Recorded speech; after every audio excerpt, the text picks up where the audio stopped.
Hey TikTok, just a quick update. It's Saturday, I believe, and here's the truck I've been driving for the last few days for Wilson Logistics. This trailer just was assigned to us from Kraft over at the Kraft Foods plant, and we're delivering it here to what's called the Springfield Underground. And that is, as you can see behind me, this giant cave that's big enough to house hundreds of these trucks and trailers. There's a train track running through here. Just to give you an idea, back here there's a regular sized truck. See how tall that is up there?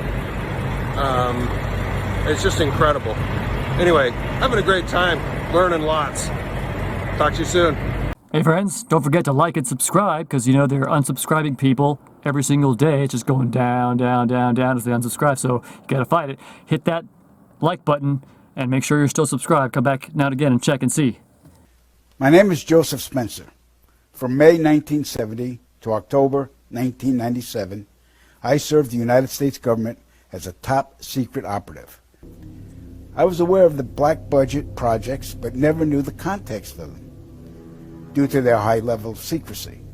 Even the president was denied access to their inner workings. Annually, billions of dollars are poured into black projects, which operate without any supervision or intrusion. They have full autonomy. The operations deal primarily with advancing military technologies, most of which have been reverse engineered from recovered alien spacecrafts that had either crashed or were shot down by our military. The public, sadly, will never, ever have knowledge of these operations. The goal was to program me to do two things: kill and forget.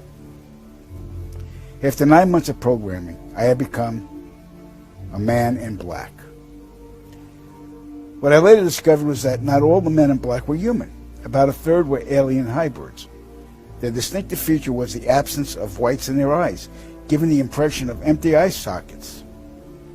This unsettled me, and it took months to adjust to the reality of alien integration.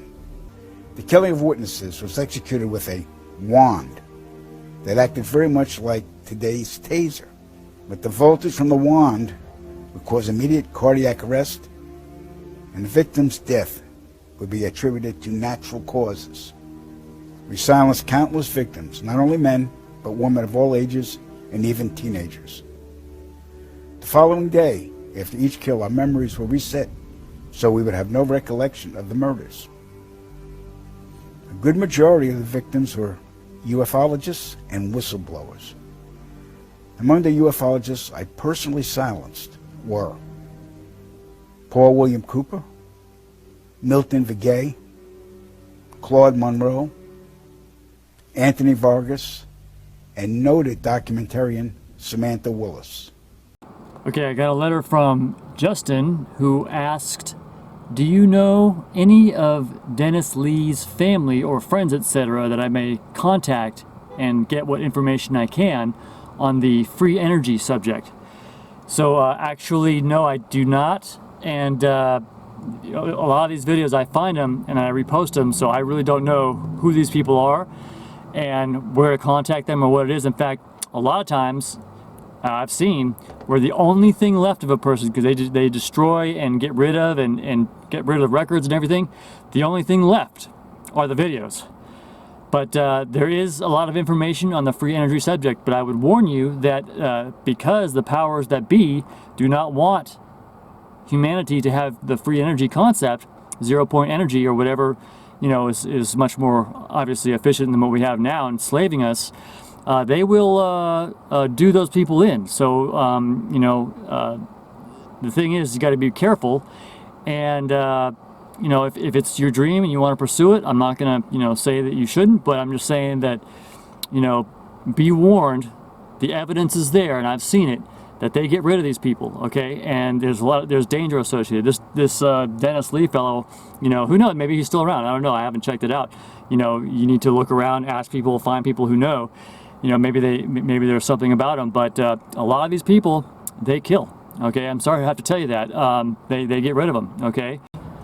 I just want to make a note to fellow targeted individuals once again, I get contacted by a lot of people who are incoherent.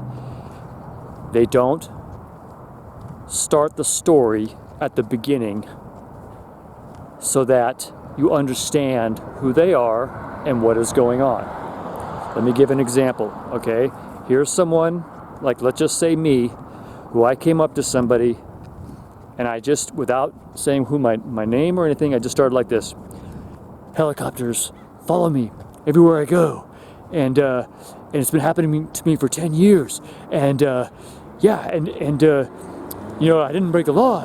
And it's everywhere I go. And I have police cars lighting up their sirens and zooming around me. And I just said that.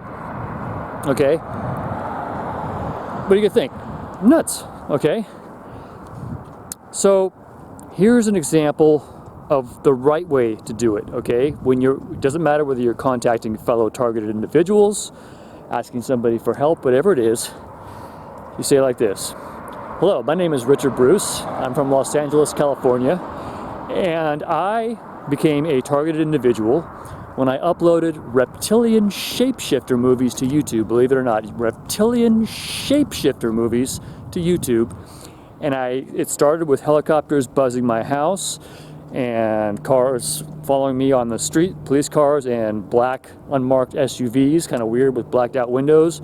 And all this weird stuff was happening. And I couldn't believe it at first. And I don't expect you to because it's very strange, but I'm just telling you my story. This is what happened. And, you know, I can give you references, I have video, and so forth, okay? So you can see the difference, okay? Now, the strange thing is, my dear Anna had the same problem. She would start the story in the middle, okay? Fellow targeted individuals, you gotta start the story at the beginning, okay? So that means you gotta say, okay, who you are, when this happened, how it happened, and what the overall picture is. Then you can get into details about, you know, yeah, this and that happened, and these cars pull up, and then there's these people all standing around, and they say the same word to me, and it happens everywhere I go, and they're bugging my house and all this other stuff. Because otherwise, when you start talking about this stuff, even to fellow targeted individuals who have experienced many weird things themselves, they will think that you are an incoherent nutcase, and they won't want to help you. Okay, friends? This is really important. I just want to say that again to all fellow targeted individuals. If this is happening to you for the first time, it causes panic, it causes upset, but you have to get control because you want your life, okay? Even though now you are blacklisted by the world satanic government, that's who's doing this, okay? Do not make any mistake. Who is doing this to you? Satan, okay? And do not go to police. Do not go to government authorities, because guess what? They all work for Satan. They are the ones who are doing it. If they serve these government agencies, they are in on it. They are part of it, okay? So it's not gonna, and if you go to police, they have a whole procedure set up to, first they have to send you to a psychiatrist to determine if you're sane, and of course that guy is paid to say that you are schizophrenic for telling him what you're going to tell him. Okay, so you can see, obviously that's not going to work. So, just wanted to say that to fellow TIs. And another thing too, I'll show a picture of it here on the screen. I just wanted another, great tip if you're a targeted individual is Satan will attack you with noise. Okay, so a really great thing to have is Peltor earmuffs. Okay, and they cost maybe about $30. Or whatever they cost, but even if they cost 50, it's well worth it, man. I get sound attacks all the time. Idle stalker, I call them idle stalkers. They'll pull right up to where I have my car parked, and they'll just run their engine. It could be out of the blue. There could be tons of empty space, but they'll pull right up next to me and start their engine running. Or Satan will cause, I know it sounds really paranoid, and if has that happened to you, I don't blame you for thinking this is, it's just reading too much into it, but I'm telling you, dogs just start barking, okay? And Satan knows, he'll continue what he knows bothers you, okay? They have a whole list. See, this is what's hard for the person that's first targeted. It's hard to believe that they actually go to these lengths. They have a whole computerized system where they have, it's not just, you know, random beasts with big claws and teeth. Yeah, I told you they have big claws and teeth, and you can see they're monsters. They're literally monsters. If you saw these things, you'd crap your pants if they were right in front of you. But they have to operate in such a way that they're generally not allowed to do that. But you need to understand, they go by, it's a procedure. It's not just, you know, some, you know, going, all right, now let's try this. No, it's very methodical. They know what they're doing. It's psychological warfare. They want you to be so upset that you can't think straight. They want you to commit suicide. That's the whole point. That's what they want. They want to make you so angry and so frustrated that you slip up, break the law, assault somebody, do something else, and bam, they got you in prison, okay? It's happened plenty of times to plenty of people I've talked to personally, and I know that this is real. Luckily that didn't happen to me, and I had the advantage of knowing about the police, because it actually was the police that were stalking me, so I kind of used my common sense. Well, if I go to police about this, you know, how's that going to help? And then with further investigation, I learned, oh boy, you know, it's a good thing I didn't, you know, go in and try to report it or complain about it, because oh boy, they'll find, well, who knows what'll happen if they find you schizophrenic. I mean, who knows? Maybe they'll take away your driver's license or something, you know, and you probably certainly can't buy a gun. Not that I'm saying you should. I'm just saying, you know, things like that, or, you know, or running for public office or something. I wouldn't hold your breath after being diagnosed as a schizophrenic. And of course, they name it something that really sounds bad to you.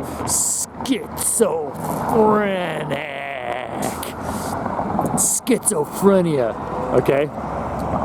So I just thought I would update that for fellow TIs, because I have people have contacted me all the time, and they just start right in the middle of like, yeah, can you help me? And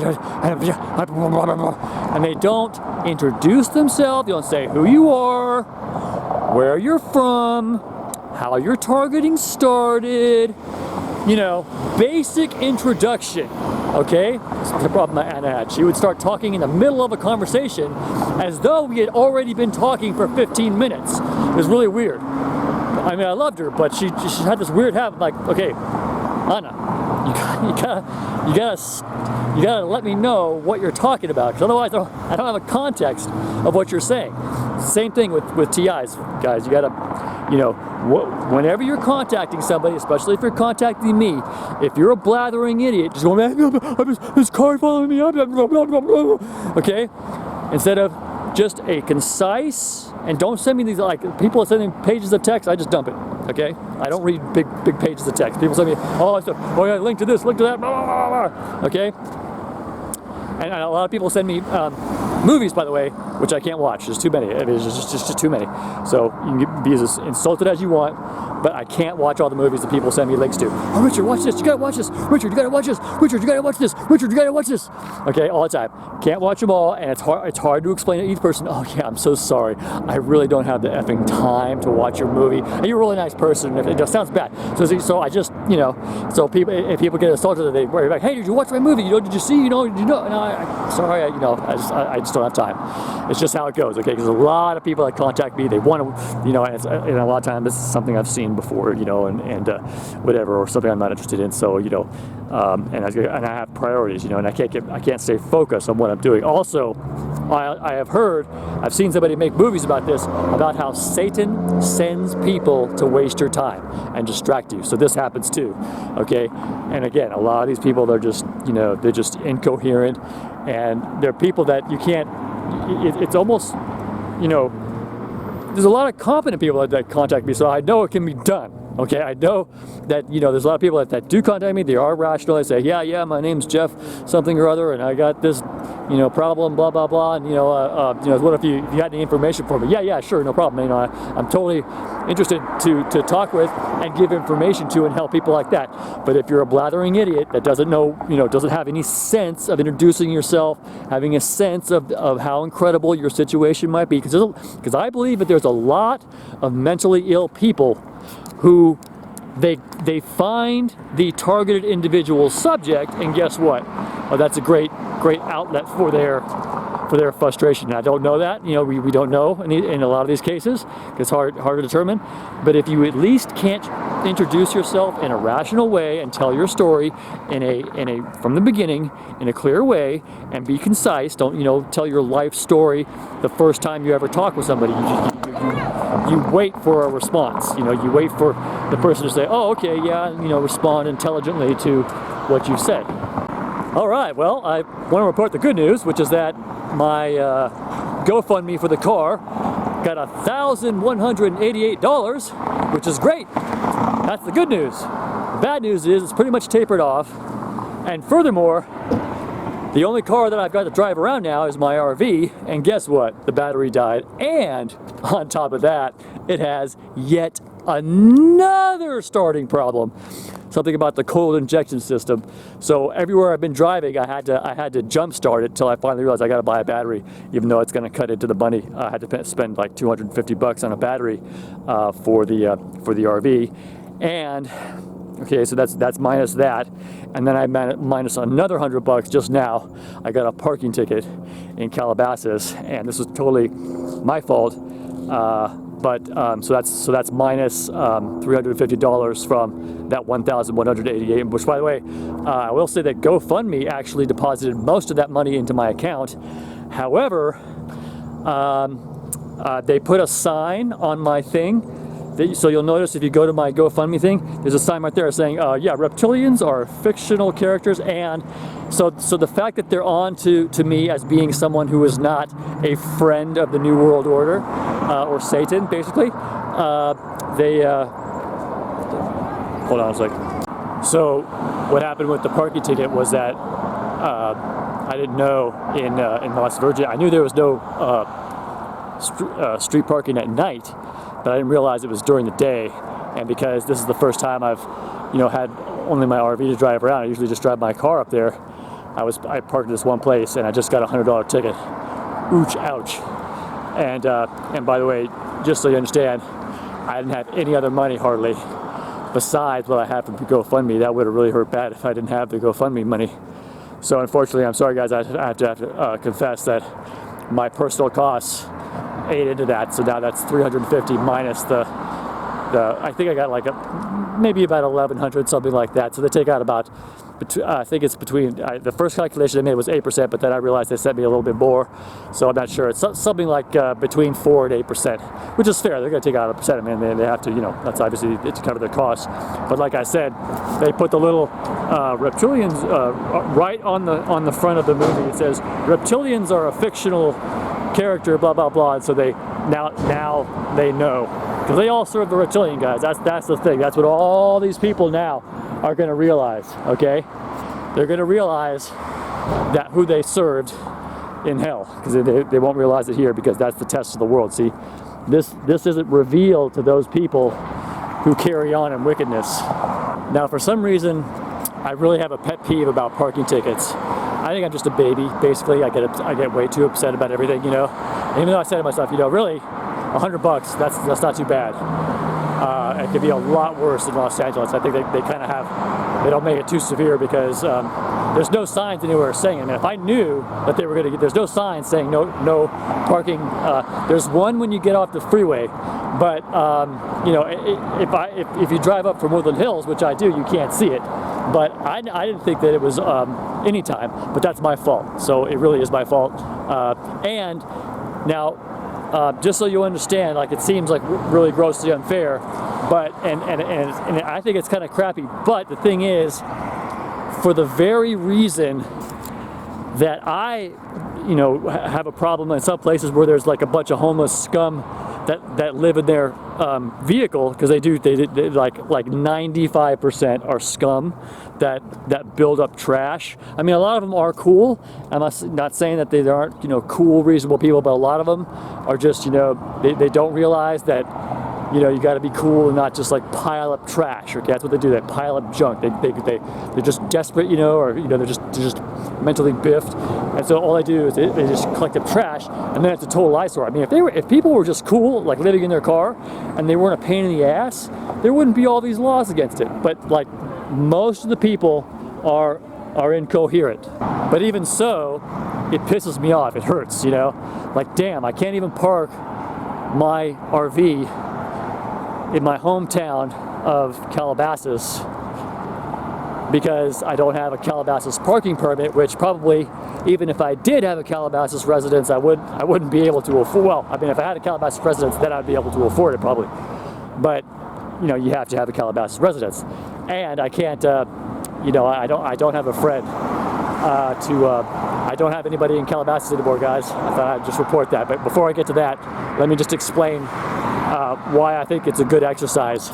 This thing about the parking ticket for me, because this is something that it pisses me off so bad that I just start having really negative thoughts, evil thoughts. Okay, evil thoughts. Okay.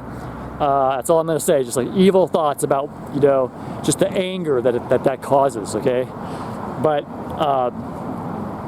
it's a good example of how I need to think about it. Realize that first of all, I can see why they passed those laws. Okay, is to keep out the very scum that I don't like to park next to, and I don't want around, and I wouldn't want around my house and my neighborhood.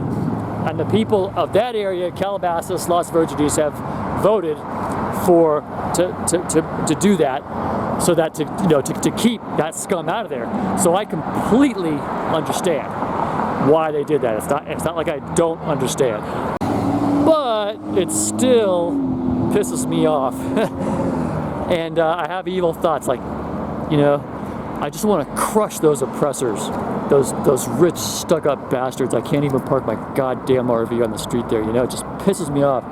But it's a good exercise in realizing this. This is the other thing. Despite the fact of my reasoning, let's just say it wasn't reasonable. Let's just say that they had no damn good reasoning, just pure oppression of people that are poor and have to live in their RV. In reality, there's a lot of things which can make you angry, and this is it's a good exercise in this world to realize that our wrath, our anger right now isn't righteous. This is why God says vengeance, to whom vengeance belongs. Okay, God, to whom vengeance belongs. We have to leave justice with God for now, and bide your anger, realizing that yes, there are things that to genuinely be angry about, and I believe that there are, and all these pricks in Las Virgenes and Calabasas. I'm sure glad I'm me and not them.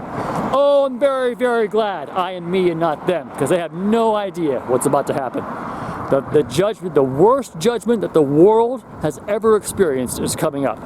Okay, we know that. We Christians who know God's word is true, we know that.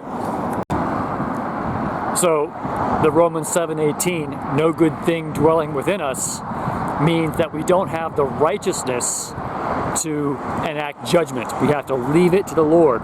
And it's a test of our patience. Herein lies the patience of the saints.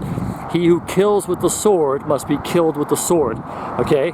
Meaning it's wrong to kill with the sword, because God even says in his commandment, thou shalt not kill.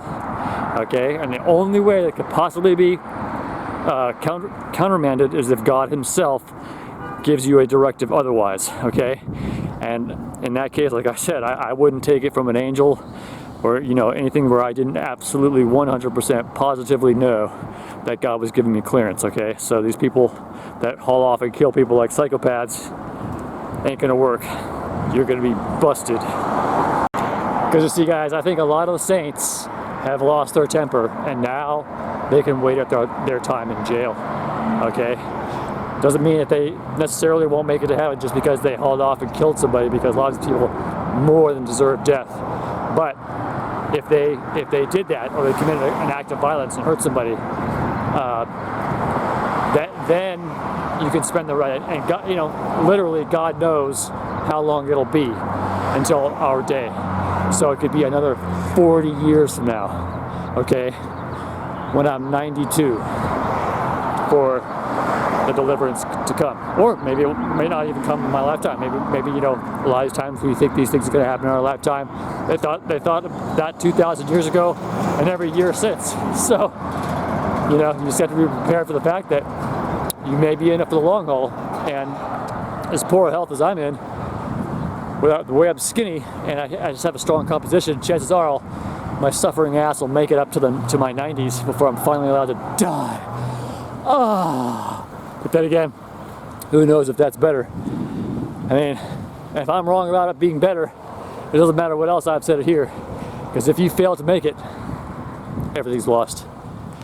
Okay, now I did say that I would talk about this, and maybe I shouldn't, but this kind of goes to a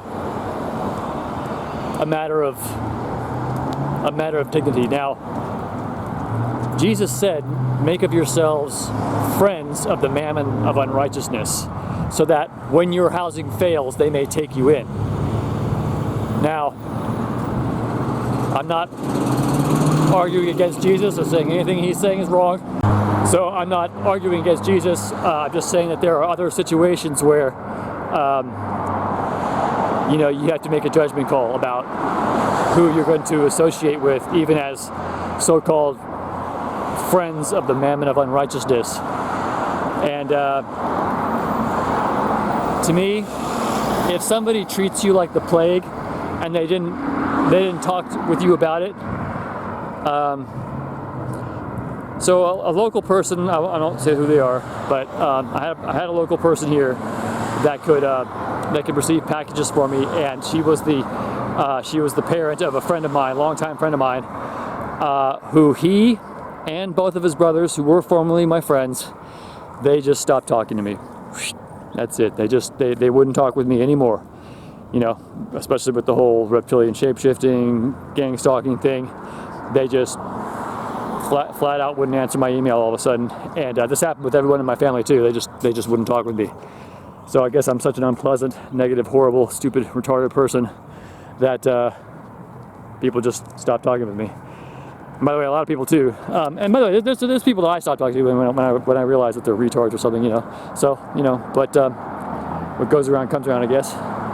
But no, I mean, you know, I try to be reasonable about it. And in this case, you know, I let slip that I got the COVID, okay?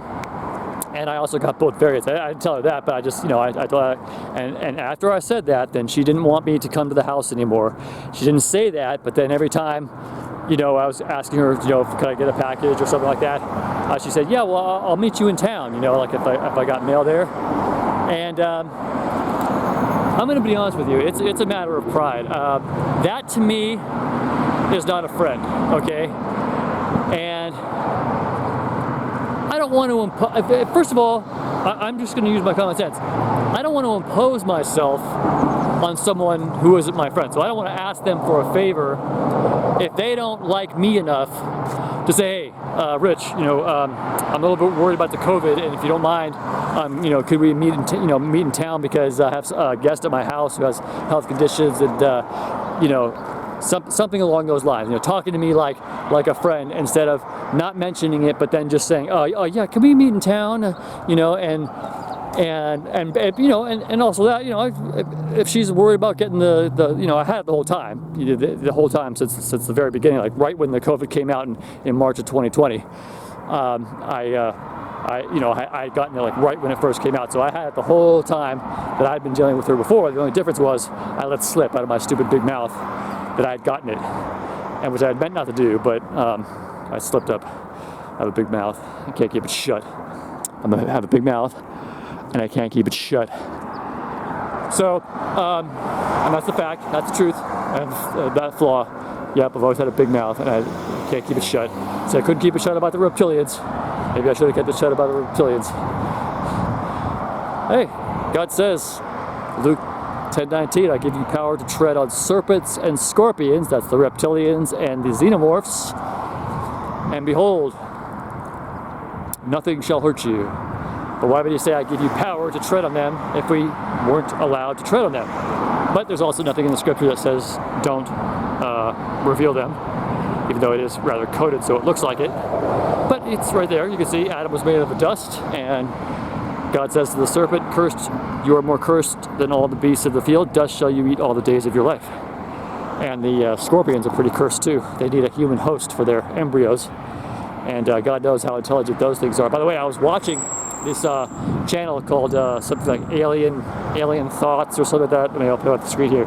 Like Alien something or other, you know, talking about the xenomorphs, you know. But he's like referring to the comic books and talking about the Earth War and Superman and Batman encountering the xenomorph and all that kind of stuff. And it's kind of interesting. He talks about this one movie, makes it pretty good, talking about the Earth War. You know, like at first, you know, they had it all under control, and you know, they could, and there was an outbreak, but they could get it under control. But then the aliens got smarter and smarter, and it got to the point now where they started to take over, because they just got stronger and stronger, and they outsmarted the humans. They developed ways to keep from being killed, and they kept breeding, and there kept being more of them, and then pretty soon the Earth was just like taken over basically, and everybody's just like running and hiding for their lives, you know, kind of like that movie Rocka, except with Rocka with Sigourney Weaver. That's a great short, by the way, like 15-minute short, beautifully done. But it showed reptilians, I mean, straight up reptilians, and it's interesting how they showed that they have mind control. I mean, this shit's real. That's exactly what they're doing, mass mind control. That's how everyone is duped by all this, but it's all in God's plan that all the people that won't take hope in Him, won't have Him as their fear, will be duped by these things, slaves, and not even know it. And berate and put down, like my family did me, for talking about it. Well, we'll see about all that. So just back to my local friend, you know, local friends' parents who I've known for a long time, but I don't feel, you know, I feel bad about that, but I decided that, you know, I'm just not going to bother her anymore with my presence, and I think she, you know, she won't email me again. She won't contact me again. She never contacted me ever before, so the fact is that she could do without me anyway. So I think maybe she was just kind of waiting for me to go away, but she didn't want to be rude and say it, because she knew that I was homeless and desperate, you know, and needed a local place to receive packages. But you know what? I'm sorry, I'm gonna tell you, they're fucking creeps. They always have. They've always fucking creeped me out a little bit. You know, she's always fucking creeped me out. I never felt comfortable around them somehow. And I just want to say, they're very nice people. They've always been nice. They've always been nice to me. They're like the all-American people. You know, their son was a, you know, all-American young man, and you know, like I was worse than that. I mean, you know, my parents are not so moralistic as they were, and they, you know, well, neither my parents or his were Christians, but I think that they were more morally upstanding, all-American people, certainly, than my parents, who were dope-smoking hippies, basically, but rich hippies, because they were doctors. But not to say that I'm better than they are, and not to say that you know, I can't say that I don't have bitterness about it, because I do. I mean, what, you don't want to talk with me anymore? You know, it's kind of like an FU kind of feeling about that, you know? But I have to go with what my heart tells me, which is that, you know, I'm not friends with someone who treats me like that, you know, like I'm the plague to them, you know, and they really don't care for me. I'm not going to impose myself upon someone who really doesn't want me around. That's one thing I share in common with my dad. My dad told me, he says, if somebody doesn't want me around, hey, I don't hang around. You know, I get out of there. I don't like to be where I'm not wanted. So I'm not going to be going over to their house and, you know, trying to make friends with them when, you know, basically I know that they really don't care to have me around, especially since, and she never did before that, you know, I don't think, she kind of, you know, was kind to me and nice, and it was a little bit of nostalgia, you know, and, you know, there were certain little things that we remember from our youth and everything that was cool, but it kind of became awkward when my main friend, connection with them, their son, dumped me as a friend, just did not want to talk with me, and this one time I talked with him on the phone way later, you know, this is after, you know, years of the fact that I was living on the street, and I said, hey man, what's going on, you know, and he purposefully acted like a drone, like a dull drone, trying to like be very uninterested so I wouldn't want to contact him. Basically, I don't want anything to frickin' do with you, was the message behind that. And, okay, yes sir, that's just fine with me. You know, that's not fine, I mean, I don't like that, but, you know, I am going to respect that you don't care to hear from me anymore. But we'll see. We'll see who's who, right? This is a war on religion. This is a war on the children. They kill you with a sickness. This is a war on tradition. This is a war on religion. This is a war on the children. They kill you with a sickness. If you're watching this, it's not too late. Say this prayer now.